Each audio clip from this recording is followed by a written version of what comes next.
ফোনগুলো switch off করে দে। Switch off করে দেবো? এটা জি বোধহয় না? না, এটা এ দিয়েছি। এফ ফোটা চোখে ডি বাজাও। হ্যাঁ, ডি ডি।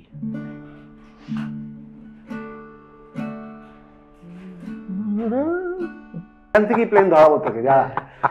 এখানে প্লেনও আসে। চলো। হ্যালো, নমস্কার, সত শ্রী আকাল, আদাব। আমি শুভেন চট্টোপাধ্যায়।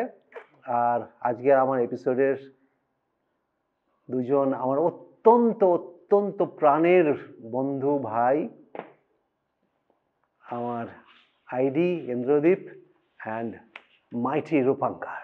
বাবা, না, খুব খুশি যে তোরা এসছিস। তোরা এত ব্যস্ত, মানে আই এম রিয়েলি গ্রেটফুল। ব্যস্ত নই, রিয়েলি গ্রেটফুল। ব্যস্ত নই আমি। না, তাও তোমার এসছিস। একটু আগেই তো বলছিলাম যে তোমার এই যে পঞ্চম রিডিফাইন, পঞ্চমে আমাকে না, পঞ্চম রিডিফাইন আমাকে তাহলে ষষ্ঠ বা সপ্তম করে নিয়ে না। না, পঞ্চম তো পঞ্চমই থাকবে, কিন্তু আমাকে সপ্তম করে না। আমরা তো ওই আর কি, we are trying to redefine his sound, আর কিছু না। মানে এটা কি আমি বলতো, রিডিফাইন করতে চাই। কে আছে, কে আছে? ওটা তো শুরু করেছি ধর আমি আজকে থেকে প্রায় আমার 7-8 বছর হয়ে গেল। তো ওটা একটা সেকশন জোজো, মানে ওই সেকশনটা, ক্লাসিক্যাল সেকশনটা দেখ আমার ওটা 3টে ভাগে ভাগ করেছি। মানে শুভঙ্কর গায়, শুভঙ্কর ভাস্কর, ওকে ও হচ্ছে ইনিশিয়াল ক্লাসিক্যাল সেকশনসটা, মানে আমার 3টে সেকশনে ভাগ করেছি আমি। ওটা জাস্ট একটা করে ফেললাম ওরকম না, আমি খুব রিসার্চ করে জানিস, ও তো জানে বন্দিশ ফিউশন কার্মা প্রথম থেকে ও তো দেখেছে। দুম করে তো কোনো জিনিস করি না, ফার্স্টে দেখে নিয়ে একে তাকে শুনিয়ে যে ঠিক রাস্তা আছে কিনা। মানে আমার মনে হচ্ছে দেখ, কার্মা যখন করেছি তখন একটা পারপাস ছিল যে ক্লাসিক্যাল মিউজিক, ফোক মিউজিক, তার রিদমটাকে একটু ইন্টারেস্টিংলি লোকের কাছে পৌঁছানো। এবং তারপরে যখন আইডি বা এদের ধরনের যাদের আমি ভালোবেসে এসেছি, আমি সবসময় কিন্তু নিজেকে যাচাই করার একটা প্রসেস সবসময় থাকে, এখনও থাকে। মানে পরশু দিন আমি সেবামানি বাজিয়েছি, আমি 10 জনকে জিজ্ঞেস করেছি যে কীরকম হলো, তোরা কীরকম বুঝলি। মানে এটা আমার প্রসেসের মধ্যে থাকে। আমি ভীষণ রেকর্ডিং শুনি, এটা গিরিদেবী আমায় শিখিয়েছেন, রাজনজি শিখিয়েছেন, ভীমসেনজি বলেছেন যে সব टाइम में जितना भी तुम कॉन्सर्ट बजाओ, कॉन्सर्ट का रिकॉर्डिंग अगर मिलेगा तो सुनना, ये बहुत अच्छा हैबिट है।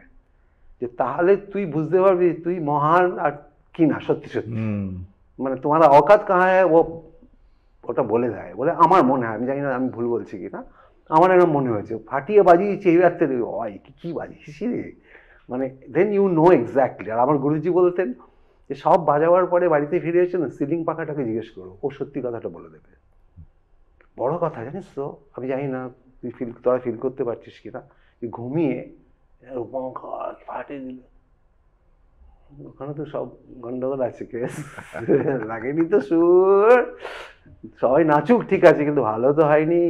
আরো মিউজিশিয়ানরা তো ঠিক বাজালো না, মানে খালি তোর দোষ না, মানে অন্যদের নিয়ে যে যাত্রাটা, সেটাও একটা যাত্রা তো অবশ্যই। তো পঞ্চম রিডিফাইনটা দেখ, আমরা বন্দিশ ফিউশনে বা কার্মায় আমরা বড় বড় ইনস্ট্রুমেন্টালিস্ট বা বন্দিশ ফিউশনে স্পেশালি আমির খাঁ সাহেব, বাড়িগুলো আলী খাঁ সাহেব থেকে আরম্ভ করে শোভা গুরুজি, যাদের সাথে মানে পরবর্তীকালে আমি বাজিয়েছি, তাদের গানগুলো কেমন রং সারি, যেন আমার মনে হয়েছে জোজোকে দিয়ে যখন গাওয়ালাম একদম অন্য সাউন্ডস্কেপে, লোকেদের তো ভালো লেগে গেল। বা রাঘবকে দিয়ে, রাঘবের যতগুলো ফিউশনও গায় ও সব আমার ব্যান্ডের, মানে তুই লাগি লাগান বল কিংবা বা ক্যা করু সাজনি বল, বা যেগুলো রাঘব নিজের গায়, সবই আমাদের সাউন্ডস্কেপ থেকেই তৈরি আর কি। তো যাই হোক, তো তারপর আমার মনে হয়েছে যে ওই আরো কিছু একটা করার জন্য আমার মনে হলো যে কেউ তো গুরু মেনেছিল, বলে তো লাভ নেই। একদম মদন মোহনজিকে গুরু মানিনি বললে হবে না। হ্যাঁ বল, এটা তো ওর সাথে আমার লক্ষ্মীকান্ত পেন্ডিলাল নিয়ে দীর্ঘ আলোচনা হয়েছে, because he is one person যার কথাটা আমি খুব মানি, তোদেরও যেরকম ওকে আমি আরও একটু বেশি মানি, যে ওর ওর ওর অ্যানালিসিসটা আমার খুব ভালো লাগে।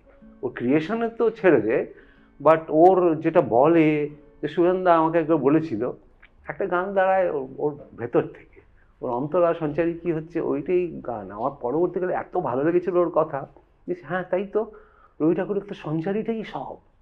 একটা গানে যখন সঞ্চারীটা আসে তখন মনে ও ধরে রেখেছেন উনি, এইখান থেকে তো বেরোচ্ছে ওর ওর কথা। যাই হোক, আসবো, এসবে আসবো।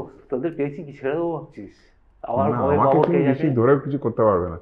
জানি কম, তোমরা আমাকে শোনা, আমার কাজ হলো শোনা তোমাদের। না না না না না, তোর একটা বিরাট একটা তুই ঐতিহ্য, তোর এত বছরের তোর স্টেজের, তোকে বিনয় দেখাস না। বিনয় দেখাচ্ছি না। নাম চেঞ্জ করে বাড়ি পাঠিয়ে দেবো, বিনয়ঙ্কর করে পাঠিয়ে দেবো, বিনয়ঙ্কর। রূপঙ্করের বদলে।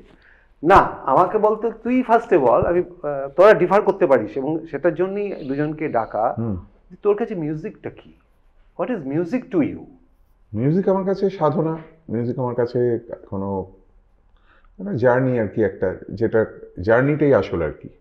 কোনো কোথাও পৌঁছানোর আমি ডেস্টিনেশন জানি না আর কি, ডেস্টিনেশন জানার কোনো ইচ্ছেও নেই। যে এই যে জার্নিটা, মিউজিক এই জার্নিটা যে করে চলেছি, সেটাই আমার কাছে অনেক বড় পাওয়া। এখন তো এই বয়সে এসে তাই মনে হয়, একটা সময় আরো না, যখন শুরু করেছি, যখন শুরু করেছিলাম তখন তো নাম করা মিউজিক, মিউজিক মানে টাকা মিউজিক পয়সা, মানে টাকা মিউজিক মানে পয়সা, টাকা নাম করা। পয়সা, মিউজিক মানে একটা ফ্ল্যাট কিনতে হবে, মিউজিক মানে একটা গাড়ি কিনতে হবে, মিউজিক মানে আমি একটা বিয়ে করব, মিউজিক মানে আমার বাচ্চা হবে, সেই বাচ্চাটাকে বড় করতে হবে, তার পড়াশোনা ইত্যাদি সমস্ত কিছু, এই সমস্ত কিছু মিউজিক। হ্যাঁ, আমি তো খুব লোয়ার মিডল ক্লাস ফ্যামিলি থেকে বড় হয়েছি, সুতরাং ওগুলোকে তো অস্বীকার করতে পারবো না। না দেখ, এটা এগুলো আমার কোনো প্রয়োজন নেই। আমি একদম সাধু হয়ে শুধু মিউজিককে সাধনা করে যাব, সেটা বললে মিথ্যে কথা বলা হবে। না, আর ফ্র্যাঙ্কলি স্পিকিং উইথ শুভেন্দু, তো ফ্র্যাঙ্কলি কথাগুলোই তো আমি শুনতে চাইছি হ্যাঁ, তোর কাছ তো থেকে। সেটা তো তোর কাছে মিউজিক মানে একেবারে পয়সাটা সাইড বাই সাইড শুরুতে যাচ্ছে। ছিল, শুরুতে। এখন না, তখন যখন শুরু করে, তখন ওই ছিল। ওই টাইমটা তো আসল। হ্যাঁ, ওইটা আসল, আমি কোনটা আমি জানি না, এটাই কি না, নকল। প্রিমিটিভ টাইমটা তৈরি হওয়ার সময়টা আমরা যেটা বলি, আমাদের, আমি দেখ, আমরা একটা প্রসেসে বড় গান বাজনা শিখেছি। আমি একটু তোদের সাথে কথা বলা মানে হচ্ছে একটুখানি ঝালিয়ে নেওয়া, বা একটু ডিফারেন্সেস কোথায় কোথায় আছে। এখানে তো বিরাট ডিফারেন্স আমি নিজেই দেখতে পাচ্ছি, যে আমরা যখন শুরু করেছিলাম তখন আমাদের কাছে ওইটা ছিল না, মানে একেবারেই ছিল না, মানে ওইসব কিছু নয়। মানে আগে যে যন্ত্রটা আছে ওটা তো ভালো করে বাড়াবে, তারপরে কি হচ্ছে না হচ্ছে দেখা যাবে, না হলেও কিছু এসে যায় না, মানে তারপরে ঘটনাচক্রে হলো তো হলো। সেটা আমার ছিল না। তোদের সেটা না। ঘটনাচক্রে যদি লোপাও সেটাই বললো, ঘটনাচক্রে যদি না হয় আর কি, আমার তো অন্য কিছু করা ছিল না, আমাকে তো এটা করেই খেতে হবে। কারণ গান বাজনা না করলে তুই অন্য কিছু, আমি কিছু করতে পারতাম না বলে মনে হয়। আমি জানি না কিছু করতে পারতাম, অ্যাক্টিং করতে পারতাম হয়তো, মেবি।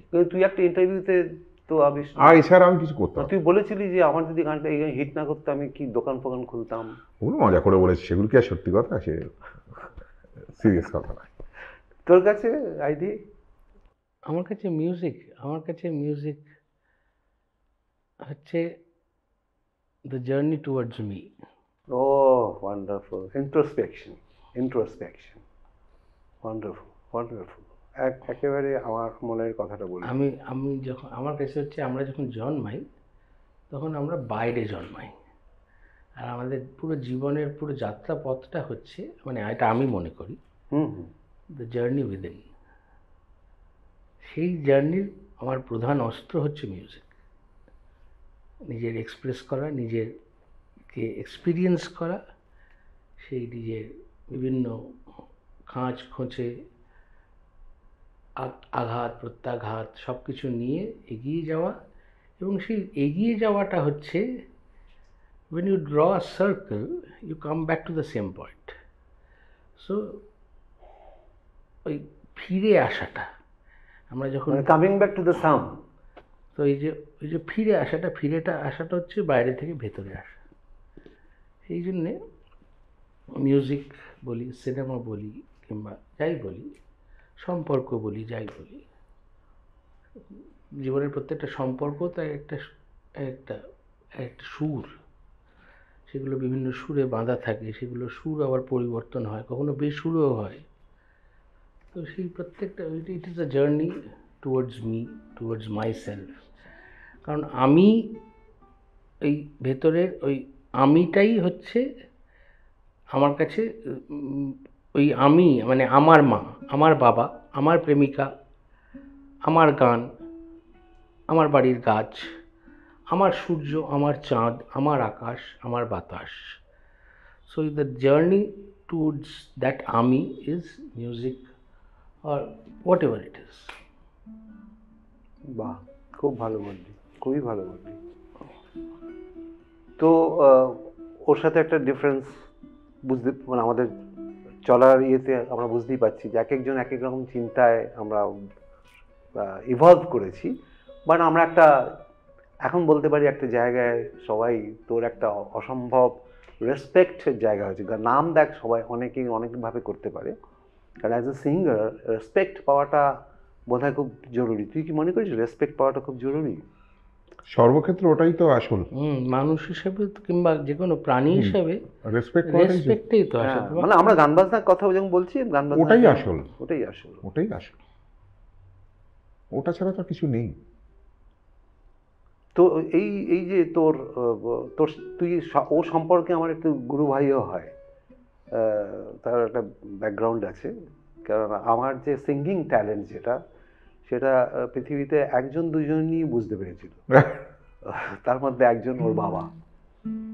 রিতেনবাবু আমার অত্যন্ত প্রিয়, অত্যন্ত। ও যখন হেঁটে যায় আমি রিতেনবাবুকে দেখতে পাই, একদম এরকম হাঁটা।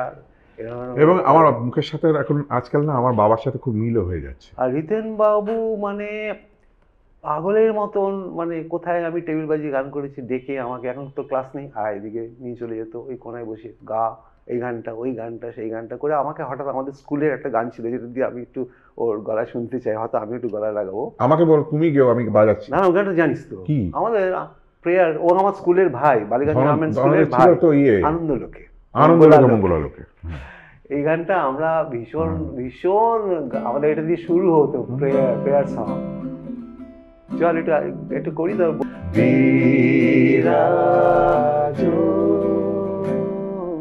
সত্য সুন্দর।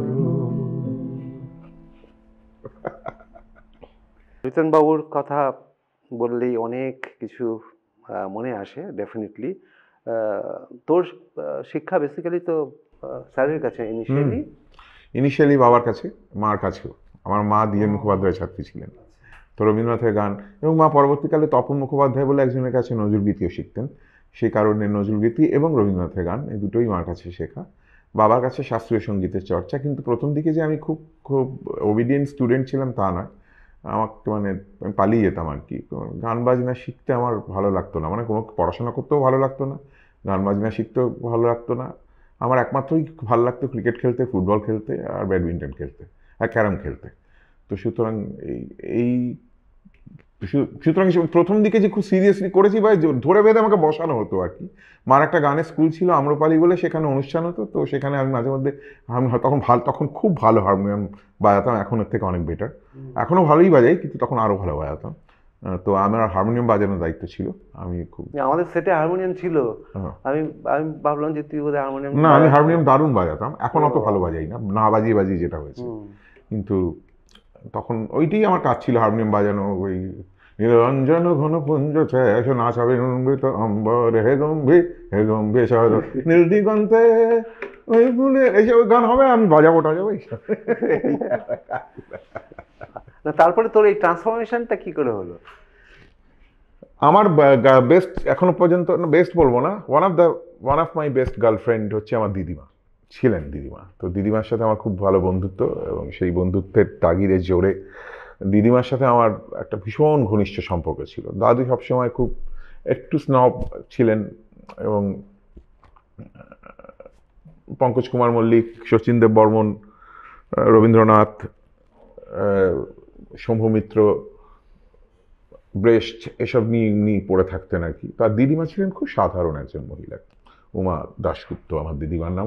HMV-তে রেকর্ড করেছিলেন গান অনেক আগে, খুব ভালো গান করতেন, কিন্তু আর পেশাদারিভাবে গান বাজনা করেননি। তো ওই দিদিমার অ্যাজমা ছিল, এবং দিদিমা একটা সময় নট বেড রিডেন, কিন্তু বাট একটা চেয়ারে বসে থাকতেন, চুপচাপ থাকতেন। তো একমাত্র আমি ছিলাম দিদিমার বন্ধু। আমার বাবা মা দুজনেই রুজি রোজগারের জন্য ভীষণ ব্যস্ত থাকতেন, তো সুতরাং আমার বাবা মার সাথে তত সখ্যতা আমার তৈরি হয়নি যতটা আমার দিদিমার সাথে হয়েছে। দিদিমার মৃত্যুর পর আমার মনে হলো যে আমার আর কেউ নেই আর কি। তো আমাকে এবার আমার বন্ধু তৈরি করতে হবে। তো আমার বন্ধু তৈরি করার অস্ত্র কি?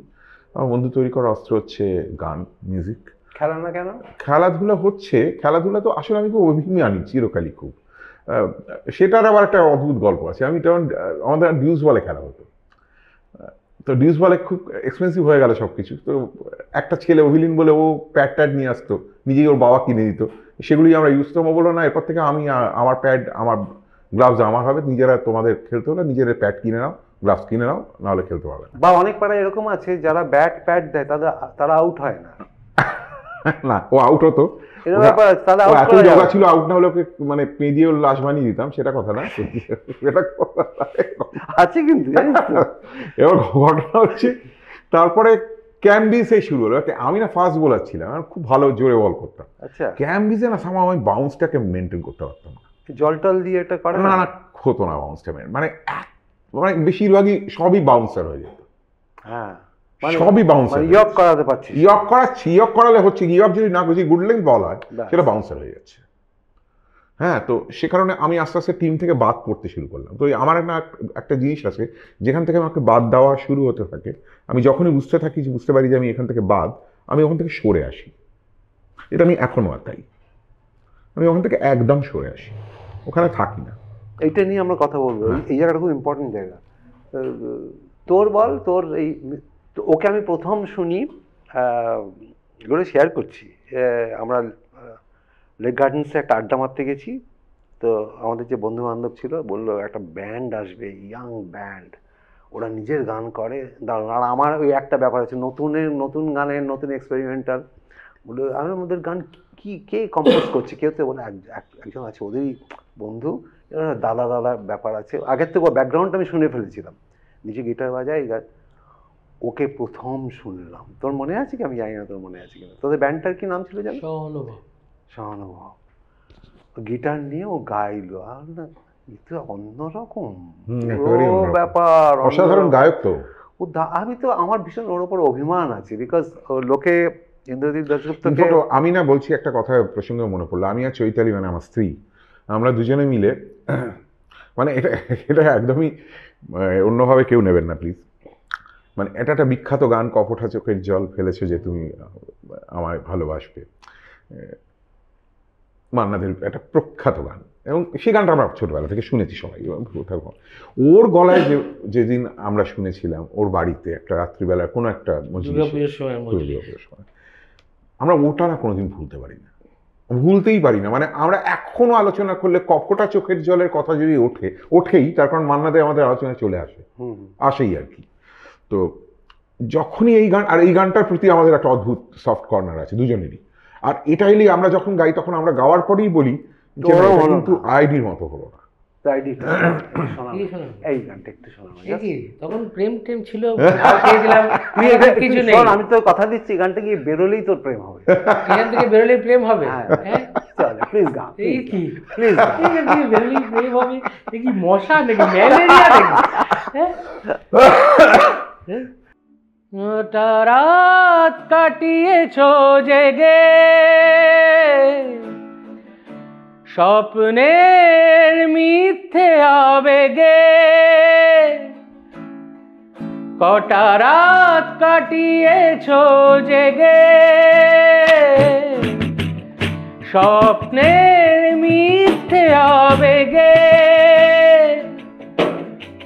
কি এমন দুঃখকে সয়েছ যে তুমি সুখে সাগরে ভাসবে,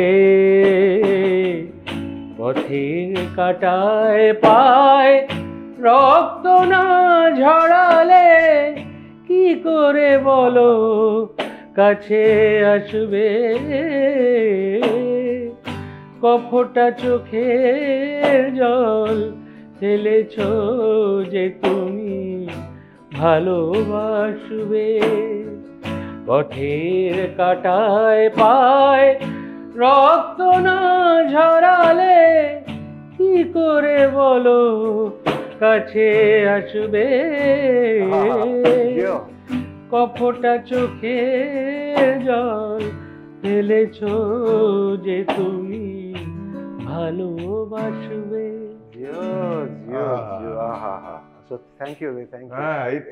এবং মতো গানটা মানে অসাধারণ, আমাদের কাছে একটা স্মৃতি ওই সন্ধ্যেটার। দেখ, এরকম একটা গায়ককে আমরা পেলাম না। গাইলো না, গাইতেই পারতো, মানে ও ইনফ্যাক্ট এখনো গাইতে আমি বলছি এখনো গাইতে পারে। আমি যা ওর গান গেয়েছি, তো প্রথম দিকে যেটা হতো, এখন তো হয় না সেটা, এখন অন্য কেউ গেয়ে, এখন যে আমি ওর গান গাই আর কি, মাঝে মধ্যেই খুব রেয়ার ডাকে আমাকে, যখন সেটা ডাকে, নিয়ে আমি কথা বলবো। আচ্ছা যখন ডাকে, ডাকলে ওকেই ডাকি, সেটা বলুক। হ্যাঁ, একদম। হ্যাঁ, আজকে ফ্র্যাঙ্কলি আমি এগুলো না, এবার যখন ওকে ডাকে ছাড়বো তখন না কিভাবে? ওর যারা অ্যাসিস্ট্যান্ট তারা, ওই যেমন বললো না একটু আগে গিটার বাজানোর কথা, তুমি বললে ওরা বাজে, তো কেউ না কেউ অন্য কেউ গাটা গেয়ে দেয়। আগে তো ওর গাওয়া থাকতো, ওর গাওয়া থাকলে যে চাপটা হতো সেটা হচ্ছে, যখনই শুনতাম আমি গানটা, মানে তখন আমার মনে হতো আমি এর থেকে বেটার কখনোই গাইতে পারবো না, আমি কিছুতেই গাইতে পারবো না। এটা হতেই পারে না যে আমি ওর থেকে ভালো গাইবো, মানে আমার 100% দিয়ে আমি 20 লক্ষ বার টেক দিলেও ওর থেকে আমি ভালো গাইতে পারবো না। ওটা মনে হতো আরে বাপরে কি গিয়েছে ও। আমি ওরা অনেক গান গিয়েছি, আমার অ্যালবাম থেকে শুরু করা হয়েছে বা ছবিতে, সিরিয়াল, হ্যান ত্যান অনেক। ওর প্রথম কাজ হচ্ছে খেলা যখন বলে একটা সিরিয়াল, সেটা আমাকে গৌতম বলে একটি ছেলে প্রোগ্রামার ছিল, ওর বাড়িতে ডেকেছিল, সে গান শুনে আমি জাস্ট খাট থেকে পড়ে যাওয়ার মতো অবস্থা হয়েছিল আমার, সেটা আমি গাইবো কি করে। আর ও রাত্রিবেলা কাজ করতো, হ্যাঁ, আগে খুব অভ্যেস ছিল রাতে কাজ করা, ভোরবেলা ঘুমাতে হবে। হ্যাঁ, রাতে কাজ করবো, রাতে কাজ, আর আমি হচ্ছে একদম রাত্রিবেলার 10টার পরেই আমার ঘুম পেয়ে যায়। এবার আমি হচ্ছে সেইরকম বাধা। রেকর্ডিংটা দুপুর বেলায় বিকেলেই হয়েছিল, মেলোডিস্কে মেলোডিস্কে গান তোলাটা ওর ওই, তো সেইখানে ওই গানটা শুনে আমার মনে আছে, ও সিগারেট খেতে বাইরে গেছে, আমি গৌতমকে বলছি, ও কিন্তু অন্য জিনিস, না অন্য জিনিস, আমি হ্যাঁ, খুব স্ট্রংলি অন্য মিউজিক ডাইরেক্টরের সাথে ওকে গুলিয়ে ফেলে হবে না, না তুলতে হবে তোমার গান। আর আমার যেটা হচ্ছে, আমার এটা মানে এটা মানে গুণ বা কি বলবো জানি না, আমি খুব বেটার কিছু করতে পারি না, আমি যেটা করব সেটা প্রথম দিকেই করবো আর কি, গাইবো আর কি। ও কিন্তু ওই প্রথম 2-3টে ট্র্যাকের মধ্যেই থাকবে, ওকে বেশি ঘষলেও আমি ঘেটে যাবো, ও কিন্তু ঘাটতে থাকবো।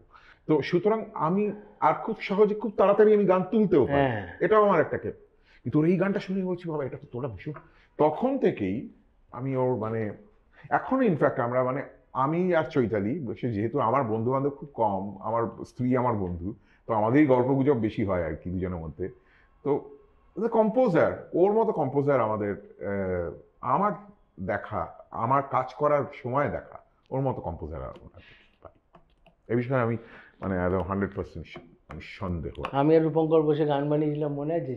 হ্যাঁ, হ্যাঁ, ছায়া ঝুলছে, তুমি বৃষ্টি হয়ে এলে, এটা গানটা ভীষণ ভালো। ওটা কথা ভুলে যাবো না, সেটা এখানে ভুললেও কোনো অসুবিধা নেই, এটা আমারও খুব আজ শিউলি ভেজা দিনে এই রিমঝিমিরে ধারায় ধারায়, এটা মনে থাকবে আমার। তুমি বৃষ্টি হয়ে এলে, আজ শিউলি ফোটা দিনে, এই রিমঝিমেরি ধারায় মা পাগল করে দিলে, তুমি বৃষ্টি হয়ে আজ শিউলি ফোটা দিনে,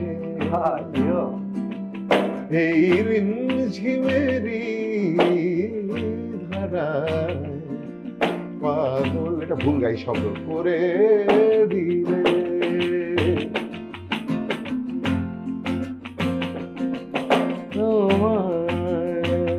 কথাটা তোমার পাগল করা হাসি আমার মাথা করে দে, আমার Dara Dara Dara D Dara Dara Dara, আমাকে পাগল করে ডারা ডারা, তুমি বৃষ্টি হয়ে এলে, আজ শিউলি ফোটা দিনে, এই রিমঝিমেরি ধারায় মালা করে দিলে।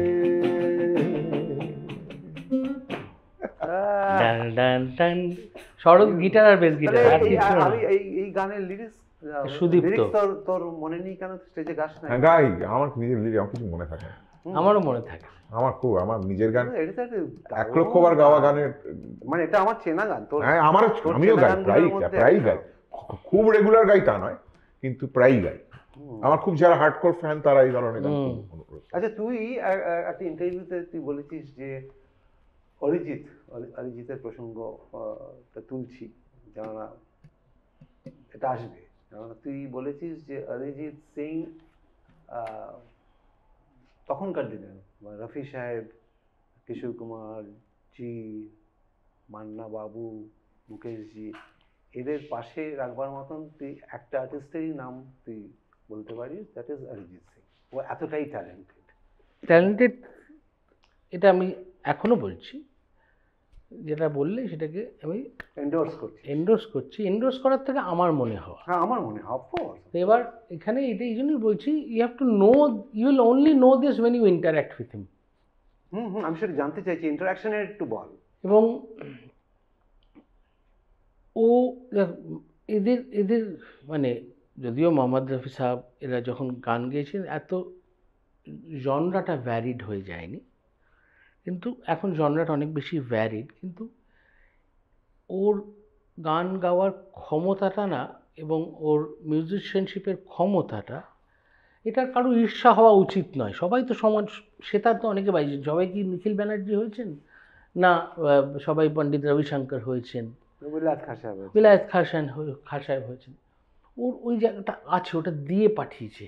সেটা অন্যদের মধ্যে আছে, কিন্তু কোথাও একচুল বেশি। এটা ওর সঙ্গে না থাকলে বোঝা যাবে না ও কোথায় হিটটা করে। এটা না থাকলে বোঝা যাবে না এখানে হিট করে। এটা না না, ও মানে আমরা যেটা উপর থেকে গান শুনে যেটা এইটা একমাত্র আমি দেখো, আমি এই ওর একটা, যেটা যেই জন্য আমি রূপঙ্করের সাথে সবচেয়ে বেশি কাজ করেছি আমার জোনে চাইছি, কেননা আমি তোকে বলছি, অন রেকর্ড বলছি যে ও আমি তোদের দুজনের উপরই আমি এই আমার রাগ অভিমান যাই বলিস, আমি একটুখানি আজকে অন রেকর্ড বলতে চাই, আমার তোদের দুজনকেই মনে হয়েছে তোরা you not meant for only this part of India. Absolutely. যে ধরনের গান হয়েছে লাস্ট 10-15 বছরে, তোরা দুজন সবচেয়ে ভালো ইস্টার্ন রিজনকে প্রেজেন্ট করতে পারছিস। তাহলে তো রবীন্দ্রনাথ ঠাকুর ইংল্যান্ডে গিয়ে থাকলে শেক্সপিয়ারের থেকে বেশি নাম করতো। That is outs of. না না না না না, করতো না, করতো না। এই কারণেই করতো না, করতো না। আমি অন রেকর্ড বলছি করতো না, বিকজ ল্যাঙ্গুয়েজ বার একটা বলে বস্তু আছে। সত্যজিৎ বাবু কেন বেঙ্গলের বাইরে বেরোননি? উনি একটা করি, আমি সত্যজিৎ বাবু আমার স্কুলের দাদা, আমি কিন্তু দাদা মানে কি দাদু, আমি যেতাম, আমি কিন্তু 14 বার প্রশ্ন করেছি। এই প্রশ্নটা তোদের যেটা করছি আমি ওনাকে পার্সোনালি করছি, বিকজ আমি স্কুল ক্যাপ্টেন ছিলাম 3 বছর, আর আমাদের যে প্রচ্ছদটা করা হতো ওটা ওনার আঁকা, আর আমি প্রতিবারই যেতাম, গিয়া আমি দেখাতাম ওনাকে, আর ওই সময় আড্ডা মারতাম, একটু তবলাও শুনিয়ে দিতাম। আমার এসব আছে আর কি। তোদের যেরকম বাহানায় ডেকে একটু গল্প করছি, ওনার পায়ের তলায় বসতাম, আর উনি নিজে কার্পেট বিছিয়ে দিতেন। না তুমি আর্টিস্ট, বাজাও। আমি একটু পায়ের ব্যথা করে বসছি, বাজাও। বেশ মজা হতো। ওনাকে জিজ্ঞেস করেছিলাম, আপনি কেন মানে বেঙ্গলের বাইরে গেলেন না? বলে আমি ল্যাঙ্গুয়েজটা জানি না। আমি সতরঞ্জকে খিলাড়ি করতে গিয়েই বুঝেছি, বা ওই সাদগাতি দুটো করতে গিয়েই বুঝেছি আমার ওটা ফোর্টে নয়। আমি নিজেকে বাড়ি করতে পারছি না। আমার যে হিউমার, আমার যে কি বলবো, আমার যে বেঙ্গলি টিপিক্যাল কতগুলো যে মজা আছে, ফান আছে যেগুলো, সেগুলো আমি করতে পারছি। ইমোশনসগুলোকে আমি ধরতে পারছি না। আমি ন্যাশনাল ইমোশনস আমি জানি না। I know more Bengali emotions. এরা কি বন্য? এরা কি কাটা বেছে খায়? এটা এটা এটা এটা হিন্দি হবে কি? বুঝতে পারছিস তো? মানে এটা কালটিভেট করতে হচ্ছে। কিন্তু আমি একটু বলছি, মানে আমি তোকে বলছি, শতরঞ্জ কি খিলাড়িতে কিন্তু প্রচুর মজা আছে, কিন্তু পুরোটাই উনি অ্যাডাপ্ট করেছেন। যে মজাটা ওনার তো লেখা না স্ক্রিপ্ট, যেখানে উনি আটকে গেছেন। রবি ঠাকুর ওখানেই আটকাছেন। ও যেটা বললো, একটা কম্পারিজন আনলো, তো আমি বলছি শেক্সপিয়ার তো একটা এমন ল্যাঙ্গুয়েজ নিয়ে কথা বলছে, সেটা এই ল্যাঙ্গুয়েজটা সারা পৃথিবী জানে। আমরা শেক্সপিয়ার কি জানি? ওখানে কি উনি বুঝতে পারছেন? আমি যদি আজকে গিয়ে একটা ইংল্যান্ডের লোক, আমাকে তো গীতাঞ্জলি ট্রান্সলেট করে বলতে হবে। বুঝতে পারছিস তো? তুই ওরভাবে কিভাবে তুই এক্সপ্লেন করবি? বুঝতে পারছিস তো? তুমি বলতে চাইছো মিউজিকের ল্যাঙ্গুয়েজ নেই সেই অর্থে? হ্যাঁ, মানে আর আরেকটা এখানে আমি নিশিথিনি সমর তুই ইংরেজি কোত্থেকে করবি? তুই বুঝতে পারছিস? এই একটা জিনিস হিন্দিতে কাজ করতে হলে এসেনশিয়ালি বম্বেতে থাকতে হবে। সেইটা থাকার না একটা মেন্টালিটি থাকে, যেটা আমি বম্বেতে আমি 94 সাল থেকে যাচ্ছি, আমি 5-7 বার গিয়ে বুঝে গেছিলাম আমি এখানে থাকার লোক নই। আর বম্বেতে না থাকলে হিন্দি কাজ হয় না। হুম। তারপরে আমার ভাগ্যে এলো কি এলো না, তুমি বিয়ে করতে পারলে কি পারলে না। কিন্তু সেটা তো আমি কথার কথা অমিত ত্রিবেদীর জন্য প্রযোজ্য। সেও বম্বের নয়, সে তো অন্য জায়গা থেকে এসেছে। না ও পেরেছে বম্বেতে না, না, থাকতে। তার মানে কি আজকে অরিজিৎ কি বম্বে থাকতে পারলো? ও তো জিয়াগঞ্জে চলে গেল। কিন্তু আসল কাজটা করে দিয়ে না সেটা না যে আসল কাজ সেটা এখন কি হয়ে গেছে, এটা তো- এই যে আজকে সম্বিত যে বাড়াচ্ছে, ওরা তো এখান থেকে সব রেকর্ডিং পাঠিয়ে দিচ্ছে, এখান থেকে করছে, এখান থেকে উড়ে চলে যাচ্ছে। এখন দিল্লি থেকে জব্বলপুরে প্রোগ্রাম করা বা অরিজিৎ তো আর অন্য জায়গায়, অরিজিৎ ওই জিয়াগঞ্জের ওই গ্রাম ওই মফস্বলে ওই শহরতলিটাতেই থাকবে ও। না, সেটা তো করেছে, কিন্তু সেটা একটা রেডি ওর যখন হয়েছে। আগে তো প্রীতমের, তুইও জানিস আমিও জানি, ও যখন হয়নি তখনও কিন্তু বছরে 6 মাস থাকতো। হ্যাঁ, সেটা কজন জানে? না, সেটা তো অরিজিৎ সিং ইজ অ্যান এক্সেপশনকে ধরে তো চলবে আমরাও না। এক্সেপশন। বম্বেতে সব মিউজিক ডিরেক্টর জানে, কিন্তু একটা ফোনে ফোন ধরে। হ্যাঁ, কিন্তু আমি তো সেটাই উষা বলছি। উত্থুপ এক্সেপশন। উষাদি সারা জীবন ওখানে থেকেছে, কিন্তু উষাদি আজকে রেমো সারা জীবন গোয়াতে হ্যাঁ, থেকেছে। কিন্তু আজকে উষাদি তো বম্বের আজকে অন্তত 10খানা হিট আমি বলতে পারবো বম্বের। আমার ভাই, আমার অত্যন্ত প্রিয় ভাই, one of the best I never took Bombay as an endorsement. ID কেন বম্বে? আমি কোনোদিন বম্বেকে আইএসআই ছাপ মনে করিনি, আমি এটা বলে দিচ্ছি। তুই মনে করিস? না বম্বেকে আইএসআই ছাপ মনেই করিনি আমি কোনোদিন। ISI ছাপ। আমি শালা মনেই করিনি বম্বেকে আইএসআই ছাপ। হ্যাঁ, বম্বেতে অনেক বাজে কাজও হয়। আরে বাজে কাজ তো সর্বত্রই এইবার হয়। আমি যেখানে আছি, যেখানে ওই যে আমার জার্নিটা তো অন্য, আমার জার্নিটা তো দাদার কিংবা ভিটি নয়। না, কিন্তু আমাদের এটা তো দেখ, তুই বলছিস আমার মনে হয়, সেটাকে যেন আমি সম্মান দিচ্ছি। তুই আমার মনে হয় আমার তোকে ফ্যামিলি সম্মান দিবি। আমার আমি কেন এটা শুনবো জানবো না, এটা আমার দুঃখ। আমার যে আজকে একটা অরিজিৎ সিং এর একটা ন্যাশনাল গান যেভাবে বলছে, তার মিউজিক ডিরেক্টরকে সে আমার ভাই তার কম্পোজিশন এই জায়গায় যে আজকে তোকে বলছি আমি তো বয়স পড়ে আছে। না, God bless you must go. এখান থেকেই প্লেন ধরাবো তোকে যা। অরিজিৎ সিং তুই মনে করিস যে সর্বকালের শ্রেষ্ঠ যারা গায়ক আমাদের দেশে, তাদের অ্যাট পার মানে কি অ্যাট ওয়ান গিভেন টাইম, মানে he can match Arijit Singh সর্বকালের শ্রেষ্ঠদের মধ্যে একজন, অফকোর্স। এবং as a wholesome musician Arijit যা ভালো ছবি আঁকে কজন জানে। Is a brilliant painter. ওই ভালো লেখে, খালি কবিতা না, গদ্য। না, এবার আমি তোকে বলি যে সেই কারণেই কি তুই এখানে যখন মিউজিক করিস বা ফিল্মের মিউজিক করিস, তুই প্রিডমিনেন্টলি অরিজিৎ ছাড়া এখন তো দেখো এটা একটা এই জায়গাটা একটু বলতো, আমি জানতে চাই। এই জায়গাটা কি হয়, একটা মিউজিক ডিরেক্টর না, music director is just like a record on a turntable. You need a speaker for that sound to come out exactly what is there in that record, on that disc. শুরুতে আমার রাগও হয়েছে, রূপঙ্কর একমাত্র constantly on and of থেকে গেছে।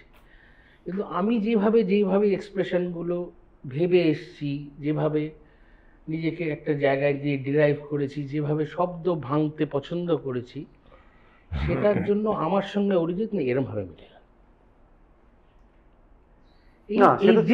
These connections are made in heaven, এবং তার জন্যই আমার মনে হয় আমি অনেক গান মধ্যে একটা গানের লাইন আমার বাড়ি থেকে রিকোয়েস্ট আছে, এটা যদি একটু গাস, মানে এটা আমার মনে হয় লাস্ট আমার শোনা মানে 25 বছরের যদি মানে বাংলা ফিল্ম মিউজিক বলবো না, বাংলা গান যদি বলি, তাহলে এই গানটাকে সেই জায়গাটা রাখি।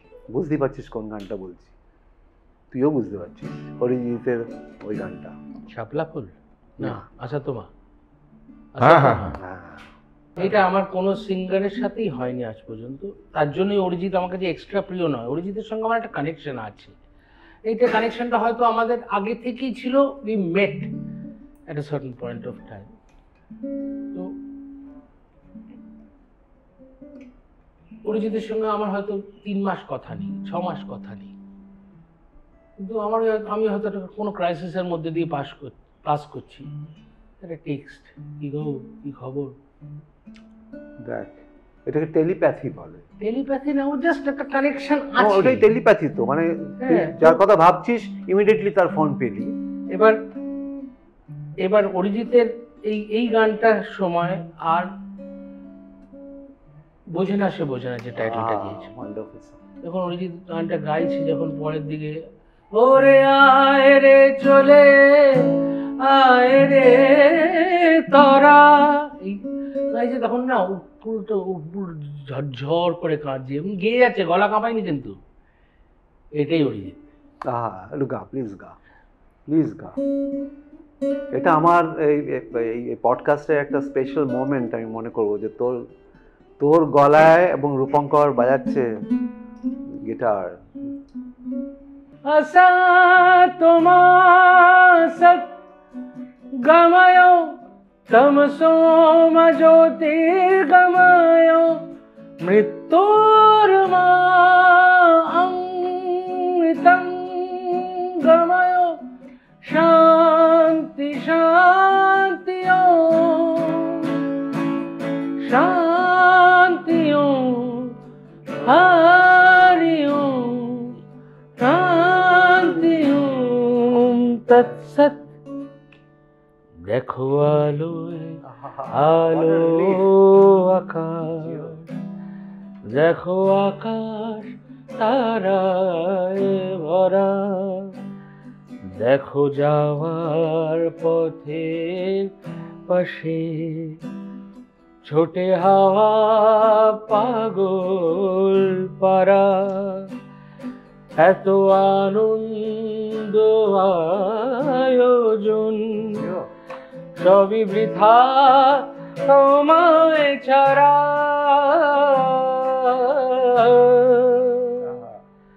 ভরে থাকুক আমার মুঠো, দুই চোখে থাকুক ধারা, এলো সময় রাজার মতো, হলো কাজের হিসেব সারা।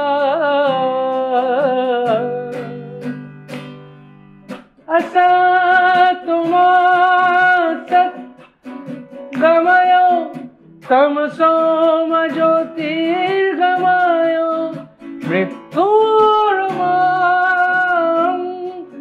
ঋতং গময় শান্তি শান্তি শান্তি হরি তৎসৎ। এই গানটা যেদিন সুর করেছিলাম, আমি আর কৌশিক দা বসে, মানে সেদিকে অরিজিতের বিয়ে ছিল তারাপীঠে, সকালবেলা ফোন করেছে আমাকে, গাড়ি পাঠাচ্ছি চলে এসো তারাপীঠ, বিয়ে করছি। আমি বিকেলে সিটিং আছে, তোমার গান আর কোনোদিন গাইবো না, তোমার গানটা বানিয়ে ওকে পাঠিয়েছিলাম। বাকি is history. Really history, absolutely. Thanks for making that history for all of us. আমি একটা জিনিস মনে করি, আমরা না কেউ কিছু বানাই না, কন্ট্রিবিউশন না, এসব তো বিনয় না বিনয় না, আমি সবসময় মনে করি, আমি দেখো এগুলো আমার উপলব্ধি হয়েছে, আমি তো আগে খুব রাফ, খুব পুখরা, খুব ইল ম্যানার্ড ছিলাম, এখন খুব ঠান্ডা চুপচাপ থাকি, ওরা লক্ষ্য করেছে, আমি এখন বেশি কথা বলি না। It is all about time, সময় তোমাকে দিয়ে করিয়ে নেয়, you have to be an empty vessel. এই মানুষগুলো যখন আমাদের সঙ্গে ভালো ব্যবহার করে, খারাপ ব্যবহার করে, ওরাও সময়ের প্রতিনিধি। ঠিক ঠিক ঠিক, না এটা বড় কথা বললি, কিন্তু তুই একটা কথা বললি এর মাঝখানে, আমি একটুখানি ওই জায়গাটাকে একটুখানি একটু তুলে নিচ্ছি আর কি। সেটা হচ্ছে তুই যেভাবে নিজেকে আপগ্রেড করলি, আপগ্রেড কথাটা অন্যভাবে নিস না, মানে স্পিরিচুয়ালি মিউজিক্যালি ইভলভ করলি। তুই যাদের সাথে মেইন স্ট্রিম গান করেছিস, তোর ভালো ভালো গান এক একজনের হিট রয়েছে, আমি তাদের নাম বলে তাদের ছোট করছি না,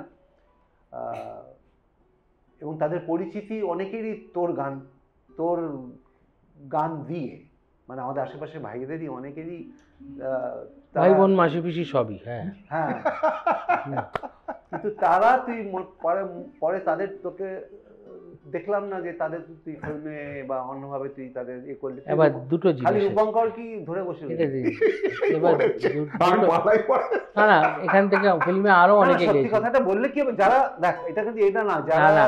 আমাদের বাচ্চারা যারা ভাবছে যে মিউজিক্যালি তারা আপগ্রেড করবে নিজেকে, এই ধরনের কম্পোজারের সাথে কাজ করবে, তাদের আমাদের একটা জিনিস যেটা আমি মনে করি, আমাদের আরো এক্সপ্রেসিভ হতে হবে while singing film songs. Film song is all about রক্ত মাংস, কতটা তুমি এনাক্ট করতে পারছো। হ্যাঁ, সিচুয়েশন, অভিনয়টা খুব ইম্পর্টেন্ট। অভিনয়টা খুব ইম্পর্টেন্ট, যেটা আগের সময় ছিল, যে জন্য যেতে হতো না। Absolutely. পরের দিকে কি হলো, প্রিডমিনেন্টলি নন ফিল্ম মিউজিক যখন আমার এফএম প্রিডমিনেন্ট হয়ে গেল non film music, singing expression took a different turn. তার মধ্যে কিছু কিছু লোক যারা নিজে লেখে কি করে, তাদের এক্সপ্রেশনটা তারা আরও নার্চার করতে থাকলো। যারা লেখে এটা খুব ভালো কথা এবং বললে। সবসময় যে আমি বম্বে সিঙ্গারে নিজের সদিচ্ছায় গেছি এরকম নয়। কিছু কিছু সময় মিউজিক কোম্পানির ডিমান্ড থাকে, কিছু কিছু সময় সিনেমার গান music director alone doesn't decide. এবার দেখো, কলকাতায় একজন ইদানিংকালে খুব ভালো অভিনেতা, সে তো গায়ক হিসেবে পরিচিতি পেয়েছে, তাকে তো গাইছিলাম প্রথমে আমি, কিচ্ছু চাইনি আমি, সৃজিত মুখার্জি। না, কিন্তু সৃজিত মুখার্জিকে আমি বলছি, একটু বলতে চাই। না আমাকে বলতে দাও, আমাকে let me finish. He may not be a singer quote and quote, কিন্তু আমি তো সেই গানটা অন্য কাউকে দিয়ে গাওয়াতে পারতাম। আমাকে ডিরেক্টর, যদিও গানটা সুর লেখা কোনোটাই আমার নয়, আমি ওই পুরো মিউজিকটাকে সুপারভাইজ করছিলাম। তো সেই সময় সৃজিত বলেছিল কাকে দিয়ে গাওয়ানো যায়, আমি অনির্বাণকে একবার ট্রাই করতে চাই। Rest is history. আমি তাহলে বম্বেতে কাউকে দিয়ে আনতে পারতাম, SBF এর ছবি, বাজেট ইস্যুস ছিল না আমার, ওরকম বম্বে কলকাতা নেই। কিন্তু এই যে দেখো, যখন শান নিজের পিক পিরিয়ডে গিয়েছে, ওদের গলার থ্রোয়েন একটা 70 mm আছে, কারণ ওদের ওই ট্রেনিংটা আছে। আমাদের সেই 70 mm লাইফটাই আমরা লিড করি না। না, কিন্তু আমাদের এখানে 30 mm পাচ্ছিস কি, মানে আমি সেটাই বলছি, 70 আমাদের mm টা ছেড়ে দে। এখন আস্তে আস্তে তৈরি হচ্ছে, কারণ আবার একটা সময় ফিল্ম তৈরি হওয়া শুরু হয়েছে, হয়েছে। আর তাছাড়া ওরা রেগুলার যে প্র্যাকটিসটায় থাকে, কেন Bombay breeds on film music. সেটা এখানে হচ্ছে না কেন? এখানে ফিল্মটা মধ্যেখানে হয়েছিল, কিন্তু আবার একটু একটা স্ল্যাক পিরিয়ড গেছে, আবার হবে। এখানে সিঙ্গার গাইছে না, ফিল্মে গাইছে না, সোমলতা গাইছে এখন। কিন্তু এখানে আমার বক্তব্য আছে, এখানে বক্তব্য আছে, মানে আমি দেখ, I don't care, frankly speaking. আমি এটা সত্যি কথাটা সত্যি বলতে হবে, তার জন্য আমি ট্রোল হই, আমি হতে রাজি আছি। আমি কোনো বাজে কথা বলছি না, আর আমি এসবের পাত্তা দিই না। সেটা হচ্ছে যে কোনো গান, মানে ওদের যখন কি বলবো, নন ফিল্ম গান যখন ওর হিট করেছে, 101 হিট করেছে যখন, সেটা কিন্তু একটা সাপোর্ট ওরা পেয়েছে ওই FM স্টেশন থেকে। আমি খুব গোদা বলছি, মানে আরো হয়তো আছে, কিন্তু তুই সেটা মানিস তো। 106.2 FM বিশেষত। হ্যাঁ, তারাই তোর সব গান, তোদের অনেকের গান প্রচুর তোর সেই সাপোর্টটা ছিল। তারপরে যখন ফিল্ম মিউজিক এলো, ফিল্ম মিউজিকের যে গানগুলো ভালো গান, বলবো আমি নাচের গান এসব গানকে খারাপ বলছি না, কিন্তু এটা তো আমাদের ঐতিহ্য ছিল না। আগে তুই যে একটু আগে অরিজিতের যে গানটা গাইলি, সেই গানটা কোন ফিল্মের এবং তার ডিরেক্টরটা কে? কৌশিকের বাবা, আমি জানি না, আমি পাগল ভক্ত। ওনার একটা LP আমার বাড়িতে ছিল, আমি ওটাকে শুনে শুনে শেষ করে দিয়েছিলাম। গোলাম আলীজির ফুল গানটা উনি বাজিয়েছিলেন, মনে হবে গোলাম আলীজি গাইছে। এতটা পারফেক্ট স্লাইড গিটার আমি কারোর শুনিনি। মানে আমি বিশ্বমঞ্জির কথা বলছি না, মানে ক্লাসিক্যাল নয়, বাট এই ধরনের কি একটা পরিবার থেকে ও বিলং করে, তার মানে ও জানে, সৃজিত গান জানি। তার মানে কি, ডিরেক্টররাও ও যে আপগ্রেড বলছি, ডিরেক্টরদের প্রডিউসারদের তো আপগ্রেড করতে হবে নিজেদের। বাংলা গান হচ্ছে না, বাংলা, আর তোমরা কি আপগ্রেড করছো? আজকে বহুরূপীর যে সবচেয়ে ভালো গানটা, যেটা অনুপম করেছে বলে আমার মনে হলো, হল থেকে বেরিয়ে ইয়ামানের উপরে শ্রেয়াকে দিয়ে যে গানটা গাইছে, অনবদ্য একটা গান, অনেকদিন পরে শুনলাম যে ভালো একটা গান, সেখানটা কোনো প্রমোশন হলো না। কি হলো, নাচের গানগুলো হই হই করে হলো, তারা ধেই ধেই করে নাচছে। তারা নাচুক, নাচের গান হওয়ার দরকার আছে, কিন্তু এই যে ভালো গান, তোর এই গানটা যদি সেরকম চিত্রায়ন না হতো, সেভাবে যদি প্রমোশন না হতো, এই গানও হয়তো নাও পৌঁছতে পারতো। তোর এরকম অনেক গানও তো হারিয়ে গেছে। তো এটা তুই তুই মানিস তো যে এটা একটা ভালো গান, ফিল্ম মিউজিকে বলছি, বা যে কোনো গানই একটা প্রমোশন দরকার, সেটা কি তুই মানিস? প্রমোশন নিশ্চয়ই দরকার, সেটা ঠিক আছে, কিন্তু আরেকটা জিনিসও দেখতে হবে, দু তিনটে জিনিস দেখতে হবে। এবার কিছু গানের সার্বিক অ্যাপিল থাকে, মাস অ্যাপিল, আর কিছু গানের একটু সীমিত অ্যাপিল থাকে। আমি কোনো গানকে ছোট বড় করছি না। আবার এইটাও ঠিক, প্রত্যেক গান নিজের ভাগ্য নিয়ে আসে, কে বড় খেলবে কে ছোট খেলবে। কিন্তু সেটা প্রমোশনের কোন প্রমোশন আছে, অনেক গান, অনেক ভালো গান প্রমোশনও হয়েছে কিন্তু চলেনি, এরকম এক্সাম্পল দিতে পারি। So it's a long story. তো আমি আবার ওইটাই বলছি, two cut the story short, কাজ করে যাও, যেটা ফুঁড়ে বেরোনোর বেরিয়ে যাবে। মানে ইউ আর স্টিল হোপফুল যে যে এখনো সেরকম? হ্যাঁ হ্যাঁ, এখনো অনেক ইয়াং ছেলেরা গান গাইছে। ওই দেবায়নই তো কত গান গাইছে। দেবায়ন কি বম্বের? আমার সাথেই তো কাজ করে, প্লাস নিজে কাজ করে, কোথায় কাজ করছে তো, এখানকার থেকে তো গিয়ে বম্বেতে কাজ করছে, কত লোক গান গাইছে। ইট ইজ না না, এখান থেকে বম্বেতে কাজ, আমি এখানকার কথা, তুই এই ব্যাপারে কি বলিস? ও একটা পার্সপেক্টিভ বললো, এবার তুই সেটাকে একমত হতে হবে এরকম না।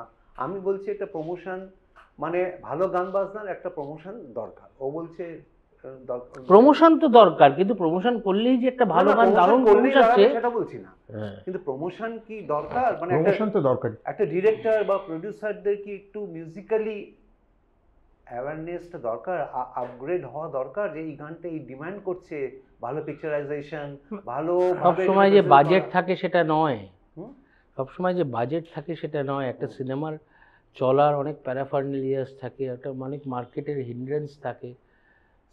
না, সেটা একটা অ্যাক্টর হতে পারে। তুই এটাকে কি বলবি? আমি তোর মতামত প্রমোশন তো প্রয়োজনীয়, এই বিষয়ে কোনো সন্দেহ নেই, কিন্তু আবার ও যেটা বললো আমি তার সাথেও একমত যে প্রমোশন হয়েও অনেক গান তো অনেক ভালো গানে জনপ্রিয় হয়নি, সেটাও আমার দেখা।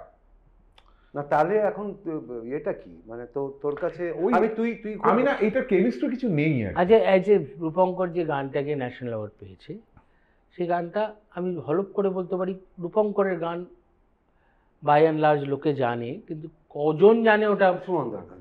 হ্যাঁ, তার মানে কি? তার মানে তো আমার কথাতেই, তার মানে কি প্রমোশন হয়নি?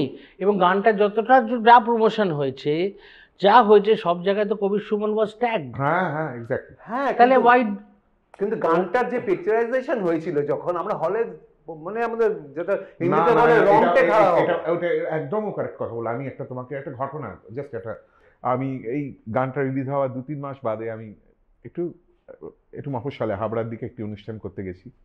সেখানে তুমি কেমন তুমি খুব সাধারণত অনুরোধ এসছে এবং গাইছি। গানটা গাওয়ার পর, এটি কলেজের অনুষ্ঠান, দুপুরবেলা অনুষ্ঠান হচ্ছে, বিকেলবেলা অনুষ্ঠান শেষ হচ্ছে, সব ছেলেমেয়েরা দাদা এই গানটা যে হয়েছে, এই গানটা অসাধারণ হচ্ছে। আমি কে তৈরি করেছে গানটা? তোমরা জানো না কে তৈরি করেছেন? না, অনুপম রায়। না, অনুপম রায়, কবির সুমন। কবির সুমন ওই আলোচনা করছে কবির সুমন কে। হ্যাঁ, খুবই ব্যাকডেটেড। না, তুমি একটা জায়গায় ভুল করছো। Being a part of the music fraternity, তোমার অ্যাওয়ারনেসের সঙ্গে জেনারেল মানুষের অ্যাওয়ারনেসকে গুলিও না। মানে এরকম যে কবির সুমনের নামও জানো? হ্যাঁ হ্যাঁ হ্যাঁ, কি বলছিস? খুব দুর্ভাগ্যজনক। আরেকজন বললেন, এটা তো আজকে একটা আমার টেক হলো যে আরেকজন the person who changed the color of এটা খুব দুর্ভাগ্যজনক, খুব দুর্ভাগ্যজনক। এবং তখন মেয়েদের দল থেকে কি তোরা পাগল হয়ে গেছিস, কবির সুমন তোমাকে চাই। তখন ও তোমাকে চাই কি, প্রথমত আমি তোমাকে চাই, দ্বিতীয়ত আমি তোমাকে চাই, তৃতীয়ত আমি তোমাকে, আচ্ছা আচ্ছা আচ্ছা। তখন ওরা রিলেট করলো যে সুমন চট্টোপাধ্যায়, কবির সুমন। এতটা ওদের সময় লাগলো, প্রায় 15 মিনিট, কিন্তু এই ঘটনাটা 15 মিনিট ধরে হলো। তাহলে এই গানটা যে ন্যাশনাল অ্যাওয়ার্ড পেলো, এবং এই তোর হিট গানের মধ্যে এই গানটা একটা নাম্বার 1-এ আছে এখন। নাম্বার 1-এ, সেটা কেন হলো? ওই ফিল্মটার জন্যই তো হলো। সুমনদার কথা সুরের জন্যই ওই গানটা ব্রিলিয়ান্ট গান, ব্রিলিয়ান্ট গান, ওর ফাটাফাটি একটা অ্যারেঞ্জমেন্ট। আমার সঙ্গে সম্পর্কটা নষ্ট হয়ে গেল ওই গানটার ওই অ্যারেঞ্জমেন্ট করলাম বলে। না না না, হ্যাঁ, আমাকে সহ্য করতে পারে না। তোদের পার্সোনাল ব্যাপার কি সহ্য করতে পারে না? গল্প বলবো, হ্যাঁ বল বলি। বল। হ্যাঁ, এবার গল্পটা হলো ন্যাশনাল অ্যাওয়ার্ড নিতে গেছি তো, তার আগে আমাদের তো একটা প্রোটোকলের একটা রিহার্সাল হয়, সেই রিহার্সাল হয়ে গেছে। এবার সেদিনকে ন্যাশনাল অ্যাওয়ার্ড নিয়ে আমি নেমে এসেছি। শান্তনু মৈত্র ওখানে উপস্থিত ছিলেন। উনি একটি মালায়ালাম ছবির জন্য ব্যাকগ্রাউন্ডের জন্য, অনুষ্ঠান হয়ে গেছে রাত্রিবেলা হোটেলে নিচের লবিতে বসে আমি আর শান্তনুদা বাইরে সিগারেট খাচ্ছি। শান্তনুদা বলছে, তখন শান্তনুদা সিগারেট খেতে, এখন বোধহয় খায় না। হ্যাঁ, শান্তনুদা বলছে, তুমি যখন অ্যাওয়ার্ড দিতে গেছো তোমাকে তো গানটা গাইতে বললেন বড়বাবু, তুমি গানটা গাইছো। তখন সুমনদা তোমার পাশে বসে যা বলছে, আমি তো যে কী করবো আমি তো বুঝতে পারছি না, হাসতেও পারছি না, ক্যামেরা ফ্যামেরা আমাদের দিকে ঘোরানো, তো বিশেষ করে ওনার দিকেই ঘোরানো, কারণ উনি শুরু করেছেন। কি বলছে? বলছে যে এই যে রূপঙ্কর গাইছে, পেছনে তো কোনো যন্ত্রশিল্পী নেই, ট্র্যাক বাজছে, এত বড় যে একটা ইন্টারলুড, এখানে এখন রূপঙ্কর কি করবে? কি করবে বলেননি, কি অন্য কিছু বলেছিলেন। এখন ইন্টারলুডের সময় এই ছেলেটি এখন কি করবে? কিন্তু তুই ব্যাপক বানিয়েছিলি। এ তো বাহ্যিক কেন? একটু শুনি, একটা লাইন শোনা না। এ তুমি কেমন, তুমি চোখের তারায় আয়না ধরো, এ কেমন কান্না তুমি আমায় যখন আদর করো, জন্মের আগেও জন্ম পরেও জন্ম তুমি এমন, সুরেরও গভীর সুরে পদাবলীর ধরন যেমন, কথা নয় নীরবতায় সজলতার আখর ভরো, এ কেমন কান্না তুমি আমায় যখন আদর করো, এ তুমি কেমন, তুমি চোখের তারায় আয়না ধরো, এ কেমন কান্না তুমি আমায় যখন আদর করো। আহা হা হা, জয় হো জয় হো জয় হো।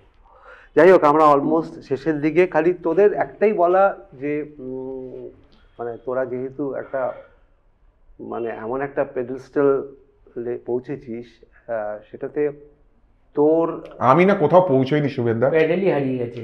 না না না না না, এটা তোদের বিনয়, বিকজ তোরা না। আমি না দাদা একটা কথা বলি, শুভেন্দা আমি একটা কথা বলি, সিরিয়াসলি আমি না এখন, আমি বললাম না প্রথমে একদম শুরুতে যে আমি প্রথম দিকে তখন টাকা পয়সার কথা হয়েছে, এখন ভাবি না, এখন সাধনার কথা। আমি না ভেবে, আমি এখন ভীষণ শিখি, অনেক বেশি শিখি। হ্যাঁ, লোপাও এটা বললো, আমি এখন বেশি রেওয়াজ করি, অনেক বেশি। আমি আগে আধ ঘন্টা 40 মিনিট রেওয়াজ করতাম, আধ ঘন্টা ম্যাক্সিমাম, সেটা মানে খুব বেশি হলে 30 মিনিট রেওয়াজ করি। আমি ক্লাসিক্যাল বন্দিশ করি, খেয়াল গাই, না বন্দিশ কে শেখাচ্ছে? বাবা শেখাতেন, বাবা সেই বন্দিশ মনে আছে, সব রয়েছে তোমার কাছে খাতা লেখা, যেগুলো কোনোদিন করিনি, এখন করছি, এখন করছি। বাহ, দ্যাটস ওয়ান্ডারফুল। আমি 2-3 ঘন্টা রেওয়াজ করি, এটা তোর কিন্তু লঞ্জিভিটি বাড়াবে। আমি গিটার প্র্যাকটিস করি এখন প্রচুর বেশি। আমার ইচ্ছে যে আমি একটা ভালো গিটারিস্ট হব, এটা আমার একটা প্রবল ইচ্ছে। আচ্ছা, তুই এখানে আমি একটা কথা বলি, এই ইয়েতে হঠাৎ আমি পিয়ানো শিখছি। তুই মাঝখানে খুব স্ক্যাটিং করতিস না? এখন করি। এটা কি তুই জাস্ট নকল করিস না শিখেছিস? কিছু শিখিনি, আমি অ্যালজোরা শুনতাম এক সময়, ভীষণ ভালো লাগতো, আর জর্জ বেনসনের ফ্যান ছিলাম, সেহেতু ওই শুনে হয়েছে। জর্জ বেনসন তো গিটারের সাথে স্ক্যাটিং করতো, অ্যালজোরা একদম স্ক্যাটিং করতো। তো স্ক্যাটিং এর যে রিদমের ব্যাপারটা একটু আলোচনা করি before we go on to the final few minutes. তুই কতখানি, তোরা দুজন আলাদা করে বল, যে সুরের জায়গা বললো, ওর একটা ইভলভমেন্টের জায়গা বললো, এর মধ্যে রিদমটা কতখানি ইম্পর্টেন্ট জানা, মানে ভীষণ ভীষণ ইম্পর্টেন্ট। তুই নিজেকে আপডেট করিস? আমি আপডেট করছি, করবো। আমি কিছু একটা শেখার ইচ্ছে আমার রয়েছে, তবলা শেখার ইচ্ছে রয়েছে। তোর পাশে আমি তোমার কাছে শিখবো না, আমি জানি না বলে না, তুমি জানো, তোমার কাছে আমি শিখলে মানে তুমি তো একদম বিগিনার্সে শেখাবে না। আমি দেখি একটা পাড়ার কমল কাকু এরকম কাকু একটা ধরবো। আচ্ছা আচ্ছা আচ্ছা, পাড়ার কমল কাকুকে যে ঠিক শেখাবে বোঝাবে, ভুল রাস্তায় পাঠিয়ে দিল। তুই তো এই ব্যাপারে ভীষণ স্ট্রিক্ট ছিলি, ভুলভাল লোকের কাছে শিখলে ভালো লোকের কাছে শেখো, ভুলভাল আমি এখন- ওর স্লোগান ছিল। তো তুই কমল কাকু হয়তো আমার শ্রদ্ধেয় হতে পারে, তোর শ্রদ্ধেয় বাবার বন্ধু হতে পারে, তুই একটা দুমদাম এরকম করি না, আমরা আছি একটু আয় আমরা আড্ডা আচ্ছা বেশ, মারবো। তোমার কাছে শিখি। না না, মজার কথা বলছি না, কিন্তু আমার এটা মজার কথা না, বিকজ আমি এটা ফিল করেছি। আমি ওর সাথে আমার একটা সময় আলোচনা হতো, আজকে এলপি মানে আমি যেহেতু সৌভাগ্যজির সাথে এত বাজিয়েছি, আমি সৌভাগ্যজিকে জিজ্ঞেস করতাম ওনার তো ম্যাক্সিমাম বাজানো তো ওনার ছেলের, এবং ছেলের ঢোলের তুই প্যাটার্নগুলো দেখেছিস, যে প্যাটার্নগুলো সব রবি ভাইয়ের বানানো, ওটা কিন্তু ওনাদের না, ম্যাক্সিমাম রবি ভাইয়ের বানানো, কেননা উনি প্যাটার্নটা জানতেন, সাবজেক্টটা। পরে ত্রিলোক ভাই তো প্রচুর বাজিয়েছে, কিন্তু আমার কথা হচ্ছে যে ওটা বলছি না, মানে কিন্তু তোর যে স্ক্যাটিং এর প্যাটার্নটা দেখে আমার মনে হচ্ছে ইস এই জায়গাগুলো তো আরও যদি ও জানতো রিদমের জায়গাটা, বা ওভারঅল তুই যখন গান কম্পোজ করি বা সবকিছু করিস তার মধ্যে রিদম প্যাটার্নটা জানা কতখানি জরুরি তোর মনে হয়? শব্দকে নাহলে ভাঙবে কি করে? তো তুই কিভাবে আপডেট করেছিস, কিভাবে তুই রিদমের? বগল বাজিয়ে। আমি বগলিস্ট, আমি দেখলাম যে হাঁটু নিয়ে নিয়েছে, পেট নিয়ে নিয়েছে, গালও নিয়ে নিয়েছে, বগলটা বেঁচে আছে, ওটাই বাজাও।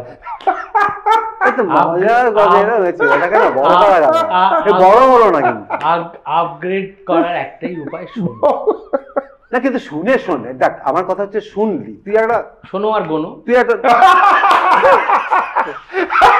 শোনার নোট গোনো, শোনার নোট গোনো, গোনো না না গোনো না, আজকে কথা বলছি, আজকে মদন মোহনজিকেই যদি ধরি, আর আর ডি বর্মনকে ধর, রবিবার খেলা প্রচুর, উনি তো তবলাটা শিখেছেন বাবা, হ্যাঁ এক্স্যাক্টলি, উনি তবলাটা শিখেছেন, নইলে একটা 8.5 মাত্রা একটা গান হয় নাকি, বা আমি ওটা 8.5 মাত্রা বলেই বলছিলাম। তুই আজকে শঙ্কর জয়কিশনজির দেখ, আজকে উনি ঝাপতারে কম্পোজিশন করেছেন, রূপকে কম্পোজিশন করেছেন, প্রচুর কম্পোজিশন করেছেন। আমি বলছি এই এতে, আমি আপার সাথে বাজাতে গেছিলাম মাদ্রাসে, যাত্রাটা তো অনুপম করেছে গান, না সেটাও জনপ্রিয় হিট হয়েছে। না সেটাও অনুপমকে তুমি ডাকছো, জিজ্ঞেস করবে যে ও কত তবলা শিখছে কিনা? না সে জিজ্ঞেস করা হয়ে গেছে, উত্তরও তো এসেছে, সেই উত্তরটা তোরা জানতে পারবি, ও কি বলেছে সেটাও জানতে পারবি।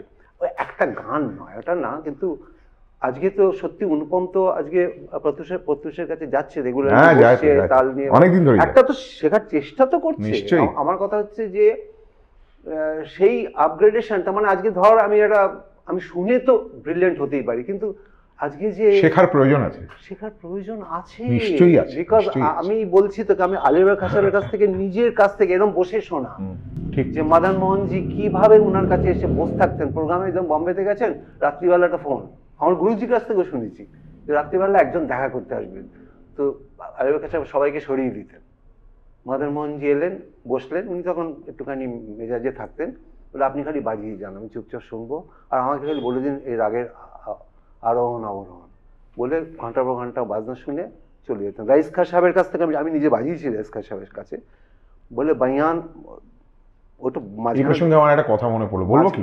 বলবি, মাঝখানে তো বাজানোটা ওনার, তো বলছে ফুল প্যাটার্নটা থেকে মানে অন্তরা তৈরি হয়েছে, যখন উনি বসে, অন্তরা আগে তৈরিই হয়নি, ডা ডা ডা ডা ডা ডা, এটা উনার বাজানো থেকে, ডা ডা ডা ডা রে ডা রে, পুরো সেতার বাজছে ভাই, ওখান থেকে মুখরাটা ছিল, কিন্তু অন্তরাটা কিন্তু রাইস খান সাহেব যখন বসে বাজাচ্ছেন, কি অন্তরাটা বলতো।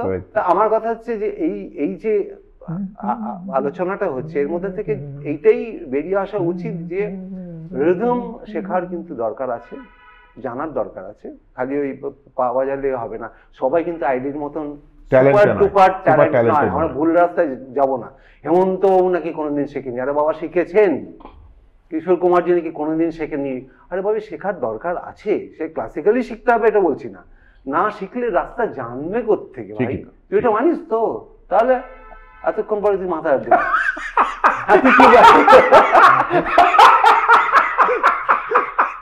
সেই মাথা দোলালো,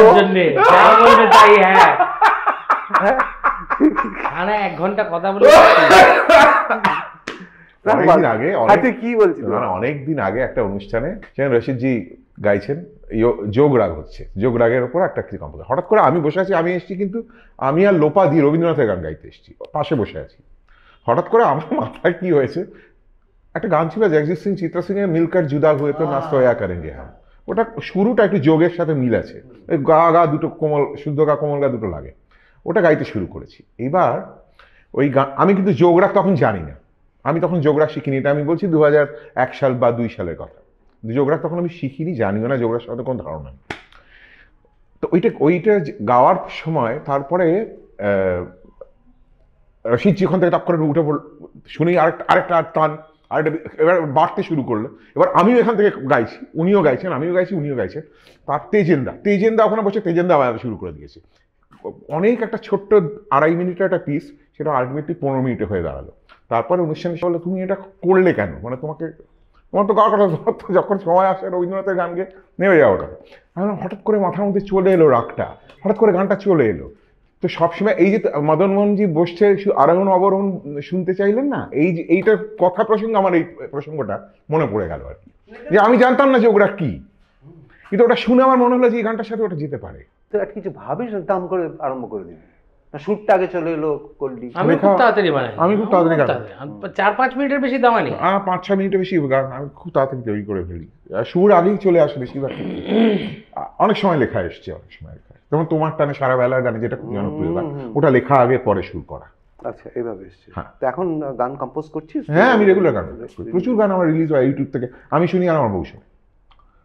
আচ্ছা, তার মানে ওইটাই আমি ফিরে এলাম যে ভালো গান বাজনা বেঁচে থাকবে, I feel only with the family, with the family with the family of music. ভালো গান বাজনা, মানুষ, ভালো শিল্প, ভালো রুচি, ভালো বোধ মানুষ নিজের স্বার্থেই বাঁচিয়ে রাখবে। It is just phases. Exactly. বড় কথা বললি বস, এই just একসাথে একটা জাস্ট কোনো একটা গান ধরে আমরা শেষ করব। থ্যাংক ইউ সো মাচ আইডি, thanks Rupankar, thank you so much. কি একসাথে কোনো একটা গান করো, ওরই কোনো কম্পোজিশন বা যা তোরা একসাথে। ও মনে থাকবে না। আজ আকাশ ভেঙে পড়লো আমার ঘরে, আজ আকাশ ভেঙে পড়লো আমার ঘরে, পাগল হাওয়া ভাসাচ্ছে ঘর, মেঘ হয়ে যায় বালিশ চাদর, পায়ের কাছে চাঁদের ভাঙা টুকরো, থরে থরে